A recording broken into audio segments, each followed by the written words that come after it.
आज हम भगवान भोलेनाथ की एक कहानी से जानेंगे कि असली दुख क्या होता है। ये तो आप सभी जानते हैं कि सुख और दुख एक ही सिक्के के दो भाग है। जहां सुख वहां दुख, क्योंकि हर घर में हजारों समस्या है और अगर समस्या है तो दुख है। पर हमें ऐसा लगता कि हमारे जीवन में हजारों दुख हैं, पर दुख हजारों नहीं होता, वो एक ही होता है, बस हमें नहीं पता। आज हम इस कहानी के माध्यम से दुख हैं क्या और उसका निराकरण क्या है जानेंगे। तो दोस्तों, इस कहानी को पूरा सुने और अपने अपने दुख के कारण को समझने का प्रयास करें।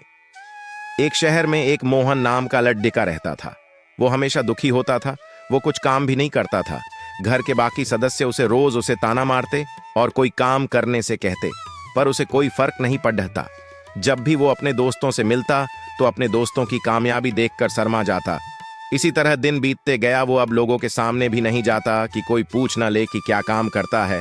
अब तो वो अकेले रहने लगा और भगवान को दोष देता और सोचता कि मेरे हाथ में तो कुछ नहीं है, सब भगवान के हाथ में है। एक दिन वो चुपचाप कहीं जा रहा था, तभी रास्ते में उसे एक बाबा द्वारा किसी को दुख कारण समझाते सुना। तो चुपचाप वो छिपकर उनकी बात सुनने लगा।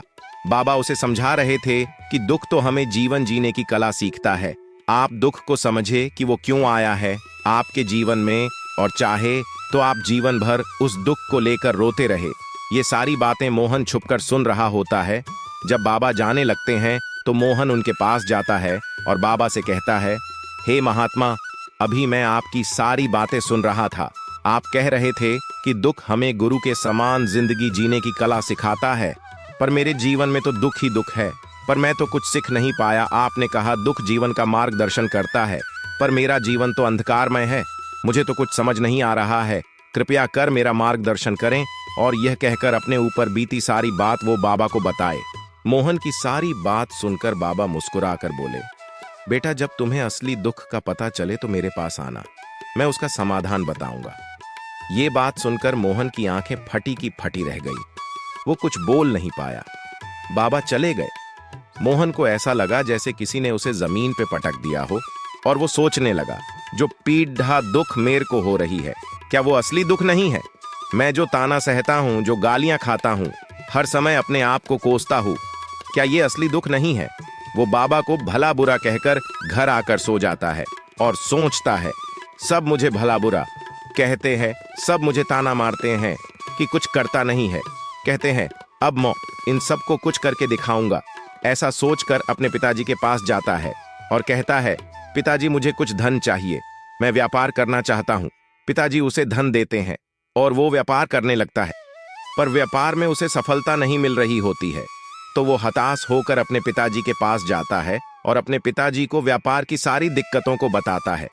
पिताजी समझाते हैं कि काम करते रहो, सफलता मिलेगी। फिर वो और ज्यादा मेहनत करता है और धीरे धीरे सफलता मिलने लगता है और कुछ ही दिनों में वो सफल व्यापारी बन जाता है। कुछ सालों में ही वो उस नगर का सबसे सफल व्यापारी बन जाता है। जो दोस्त उसे ताना मारते थे, वो सब उसकी तारीफ करने लगे। धीरे धीरे दोस्तों की संख्या बढ़ गई। हर बर्थडे कार्यक्रम में उसे बुलाने लगे। उसके दोस्तों में से एक दोस्त ने कहा, तुम इस नगर के सबसे बड़े व्यापारी हो, तुम्हें अपने व्यापार को दूसरे नगरों में भी बढ़ाना चाहिए। सोचो, तुम्हारी ख्याति इस नगर के अलावा दूसरे नगरों में भी होगी तो राजा भी तुम्हें दरबार में बुलाएंगे। मोहन को उसकी बात अच्छी लगी। उसने अपना व्यापार दूसरे नगर में डाला। वहां थोड़ी सफलता मिली तो उसने अपना व्यापार 10 नगरों में एक साथ चालू कर दिया। सामान ज्यादा बनाने के चक्कर में उसने गलत काम करना शुरू कर दिया और सामान की गुणवत्ता को कम कर दिया। अपने को सबसे बड़ा बनाने को चक्कर में दूसरे व्यापारियों के खिलाफ षड्यंत्र करने लगा, जिससे उसका चयन सुकून खत्म हो गया। उसे रातों को नींद नहीं आती, बस वो यही सोचता कि किस तरह वो राज्य का सबसे बड़ा व्यापारी बने। मोहन सोचने लगा, मेरे पास जो कुछ था वो सब चला गया, अब मैं जीकर क्या करूंगा? और वो मरने की सोचने लगा और मरने जाने लगा। तभी उसे उस बाबा की याद आई कि जब तुम्हें असली दुख आए तो मेरे पास आन, मैं उसका समाधान करूंगा। ये बात याद आने पर उसे फिर उम्मीद की किरण नजर आई और वो भागते हुए बाबा के पास गया और सारी बात बताई और कहा, है महात्मा, आपने कहा था कि असली दुख आने पर सहायता करूंगा। ये सब सुनकर बाबा हंसने लगे और बोले, बेटा, कहाँ है तुम्हारे जीवन में असली दुख? ये सुनकर मोहन के सब्र का बांध टूट गया। और वो बाबा से बोले, मैंने जो आपको अभी बताया, क्या ये दुख नहीं है? मैंने अपने जीवन में जो तकलीफें उठाई, क्या वो दुख नहीं है? फिर बाबा कहते हैं कि बताओ, तुमने अपने दुख से क्या सीखा है? मोहन कहता है, हे महात्मा, मैंने अपने दुख से ये सीखा है, जो लोग आपके सफलता में साथ जुड़ते हैं, जो आपकी सफलता का पीछा करते हैं, जो आपके सफलता के समय आपका मित्र बनते हैं, वो समय मिलने पर अवश्य धोखा देंगे। ऐसे लोग बुरे समय में आपका साथ नहीं देंगे, बल्कि आपका फायदा उठाने का प्रयास करेंगे। इसलिए ऐसे लोगों पर भरोसा न करें, बल्कि ऐसे लोगों पर भरोसा करें जो आपके बुरे वक्त में आपके साथ खड्डी रहे हो। वही आपके सच्चे मित्र होते हैं, और जिनके साथ भी ऐसे मित्र हो, उन्हें हमेशा उनकी कद्र करनी चाहिए। अपनी सफलता के लिए मेहनत करो, अपनी सफलता के लिए गलत काम न करो, किसी के प्रति द्वेष न रखो, क्योंकि ऐसा करने से तुम्हें हमेशा नुकसान होगा। ये सारी बातें सुनकर बाबा उस गड्ढे को खोद कर लाए जिसे मोहन ने गड्ढाया था, और जिसमें सोने के सिक्के थे, उसे मोहन के हाथों में सौंप दिया और कहा, मोहन, जब तुम्हारे जीवन में असली दुख आए तो मेरे पास आना, मैं उसका समाधान बताऊंगा। मोहन को यह सुनकर आश्चर्य लगा, कर उसके हाथ में रखे गड्ढी डीढ़े को देखकर थोड़ी राहत हुई, और सोचा, कम से कम इस सोने से कुछ राहत मिलेगी और मैं फिर से व्यापार कर पाऊंगा। वो बाबा को धन्यवाद कहा और प्रणाम करके चला गया। मोहन ने पहले अपने मित्रों का कर्जा चुकाया और बचे हुए पैसे से नया व्यापार शुरू किया। इस बार पूरी ईमानदारी से काम किया और देखते ही देखते वो एक सफल आदमी बन गया। पर अमीर आदमी का अलग दुख होता है, अपने धन को खोने का, इसलिए वो दान पुण्य करता है। इस बार मोहन को बहुत दुख होता है, क्योंकि जिससे वो सबसे ज्यादा प्यार करता था, उसके माता पिता की मृत्यु हो जाए रहती है। अब मोहन बहुत बेचैन रहता था। उसके मन में हजारों सवाल उत्पन्न हो रहे थे। रात को सो नहीं पा रहा था, दिन रात बेचैन रहने लगा। मोहन सोचने लगा, मेरे पास जो कुछ था वो सब चला गया, अब मैं जी कर क्या करूंगा? और वो मरने की सोचने लगा और मरने जाने लगा। तभी उसे उस बाबा की याद आई कि जब तुम्हें असली दुख आए तो मेरे पास आन, मैं उसका समाधान करूंगा। ये बात याद आने पर उसे फिर उम्मीद की किरण नजर आई, और वो भागते हुए बाबा के पास गया और सारी बात बताई और कहा, है महात्मा, आपने कहा था कि असली दुख आने पर सहायता करूंगा। ये सब सुनकर बाबा हंसने लगे और बोले, बेटा, कहाँ है तुम्हारे जीवन में असली दुख? ये सुनकर मोहन के सब्र का बांध टूट गया और वो बाबा से बोले, मैंने जो आपको अभी बताया, क्या ये दुख नहीं है? मैंने अपने जीवन में जो तकलीफें उठाई, क्या वो दुख नहीं है? फिर बाबा कहते हैं कि बताओ, तुमने अपने दुख से क्या सीखा है? मोहन कहता है, हे महात्मा, मैंने अपने दुख से ये सीखा है, जो लोग आपके सफलता में साथ जुड़ते हैं, जो आपकी सफलता का पीछा करते हैं, जो आपके सफलता के समय आपका मित्र बनते हैं, वो समय मिलने पर अवश्य धोखा देंगे। ऐसे लोग बुरे समय में आपका साथ नहीं देंगे, बल्कि आपका फायदा उठाने का प्रयास करेंगे। इसलिए ऐसे लोगों पर भरोसा न करें, बल्कि ऐसे लोगों पर भरोसा करें जो आपके बुरे वक्त में आपके साथ खड्डी रहे हो। वही आपके सच्चे मित्र होते हैं, और जिनके साथ भी ऐसे मित्र हो, उन्हें हमेशा उनकी कद्र करनी चाहिए।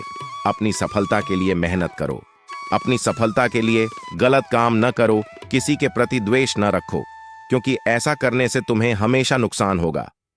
ये सारी बातें सुनकर बाबा उस गड्ढे को खोद कर लाए जिसे मोहन ने गड्ढाया था, और जिसमें सोने के सिक्के थे, उसे मोहन के हाथों में सौंप दिया और कहा, मोहन, जब तुम्हारे जीवन में असली दुख आए तो मेरे पास आना, मैं उसका समाधान बताऊंगा।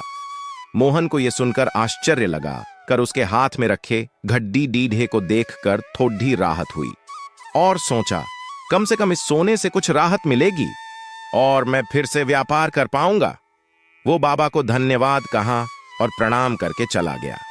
मोहन ने पहले अपने मित्रों का कर्जा चुकाया और बचे हुए पैसे से नया व्यापार शुरू किया। इस बार पूरी ईमानदारी से काम किया और देखते ही देखते वो एक सफल आदमी बन गया। पर अमीर आदमी का अलग दुख होता है, अपने धन को खोने का, इसलिए वो दान पुण्य करता है। इस बार मोहन को बहुत दुख होता है, क्योंकि जिससे वो सबसे ज्यादा प्यार करता था, उसके माता पिता की मृत्यु हो जाए रहती है। अब मोहन बहुत बेचैन रहता था। उसके मन में हजारों सवाल उत्पन्न हो रहे थे। रात को सो नहीं पा रहा था, दिन रात बेचैन रहने लगा। फिर उसे उस बाबा की याद आई। वो तुरंत उस बाबा के पास पहुंचा। बाबा ने देखते ही पूछा, क्या हुआ? क्या फिर से कोई विपदा आ गई? मोहन ने कहा, नहीं गुरुदेव, लेकिन मेरे माता पिता की मृत्यु हो गई है और मैं बहुत ही अकेला महसूस कर रहा हूं। मैं बहुत दुखी महसूस कर रहा हूं। बाबा कहते हैं, इसमें इतना दुखी होने की जरूरत क्या है? इस संसार में जो आया है उसे एक दिन जाना ही है। कोई भी इस संसार में नहीं रहेगा। हम सबको एक न एक दिन इस संसार को छोड़ कर जाना ही पड़ेगा। ये कोई नहीं जानता कि किसकी मृत्यु कब होगी। हो सकता है तुम्हारी मृत्यु कल हो जाए, या आज, या अभी हो जाए। ये सुनकर मोहन को हैरानी हुई और उसने कहा, है महात्मा, ये आप क्या कह रहे हैं? अभी तो मेरी शादी नहीं हुई है। मुझे अभी पूरी उम्र जीना है। मैं कुछ करने की इच्छा रखता हूँ। मैं अभी और जीना चाहता हूँ और आप मेरे मरने की बात करते हैं। बाबा कहते हैं, बेटे, इस भ्रम में मत रहना कि मृत्यु केवल बूढ़े को आती है। मृत्यु कभी भी किसी को भी आ सकती। कई तो बच्चों को भी मृत्यु आ जाती है। मोहन को उनकी बात सुनकर और भी ज्यादा बेचैन हो गया। अब तो वो दिन रात सोचता, जब मरना है तो ये सब मैं क्यों कर रहा हूँ? किसके लिए कर रहा हूँ? अब वो पहले से भी ज्यादा असंतोष रहने लगा। वो सोच सोच कर परेशान हो गया कि जीवन का असली मकसद क्या है। कई गुणी व्यक्तियों से पूछा पर समझ नहीं पाया, और जब जवाब नहीं मिला तो उसकी बेचैनी और बढ़ गई और ज्यादा दुखी रहने लगा। उसे समझ नहीं आ रहा था कि वो किससे पूछे। तभी उसे बाबा की याद आई और वो बाबा के पास पहुंचकर अपने मन की सारी बात बताई। तब बाबा ने कहा, बेटा, आज तुम्हारे जीवन में असली दुख उत्पन्न हुआ है। वास्तव में यही दुख है जो आज तुम्हें आया है कि हम कौन हैं, क्या कर रहे हैं, कहां जा रहे हैं, हम क्या करना चाहते हैं, ये हमें नहीं पता। वास्तव में यही दुख है। तब मोहन ने कहा, हे महात्मा, मेरे इस दुख का निवारण कीजिए। तब बाबा कहते हैं, बेटा, हम लोभ मोह काम वासना में फंस जाते हैं और एक जगह सोच नहीं पाते, समझ नहीं पाते कि हमें करना क्या है, और हमारी ऊर्जा शक्ति नष्ट हो जाती है। और आजकल की जिंदगी में हमारे पास इतना भी समय नहीं है कि अपनी पिछली जिंदगी में झांक सके, अपने आप को समझ सके। हम केवल दुख दुख कहकर चिल्लाते हैं। असल में वो दुख नहीं, केवल परिस्थिति है जिसे हम दुख समझ लेते हैं और समाधान निकालने का प्रयास ही नहीं करते हैं। जैसे ही हम एक परिस्थिति से निकलते हैं, किसी दूसरी परिस्थिति में फंस जाते हैं। हम पूरी जिंदगी इन्हीं परिस्थितियों का सामना करते रहते हैं और जब हार मान लेते हैं तो एक ही रास्ता बचता है, मृत्यु का। लेकिन ये कोई समस्या का समाधान नहीं है। लेकिन आप सही में अपनी दुख का समाधान चाहते हैं तो अपने आप को पहचानो, अपने आप को लोभ मोह में फंसने न दो, अपनी ऊर्जा को इकट्ठा करो। ये सुनकर मोहन बाबा को कहते हैं कि क्या हमें इस जीवन की इच्छाओं को नहीं जीना चाहिए? तब बाबा कहते हैं, हमें अपनी इच्छाओं को मार देना चाहिए। हमें संपत्ति इकट्ठा नहीं करना चाहिए, क्योंकि हमारी इच्छाएं असीमित होती है। एक पूरी होती है तो दूसरी इच्छा जागृत हो जाती है। जब तुम अपने ऊपर ध्यान देते हो, अपने आप को पहचानते हो, अपनी इच्छाओं को मार देते हो और काम क्रोध लोभ मोह में नहीं फंसते, तो फिर तुम अपनी इच्छाओं को पूरा कर सकते हो। मोहन कहता है, हे महात्मा, आपने मेरा मार्गदर्शन किया, उसके लिए आपका कोटि कोटि धन्यवाद। आज से मैं अपनी ऊर्जा को एकत्रित कर मानव कल्याण में उस ऊर्जा का उपयोग करूंगा। हम हमेशा ऊपर वाले को कोसते हैं कि हमें इतना दुख क्यों दिया, कभी अपने आप को जानने की कोशिश ही नहीं करते। अगर आपको दुखी नहीं होना है तो अपने आप को जानना होगा, अर्थात ध्यान लगाना होगा। ध्यान से ही आप अपनी समस्याओं का समाधान पा सकते हैं। ध्यान से ही आप अपने असली दुख को समझ सकते हैं और उस दुख का समाधान पा सकते हैं। मित्रों, अगर ये वीडियो आपको अच्छी लगी हो तो इस चैनल को सब्सक्राइब कर देना और कोई त्रुटि हो तो क्षमा करना।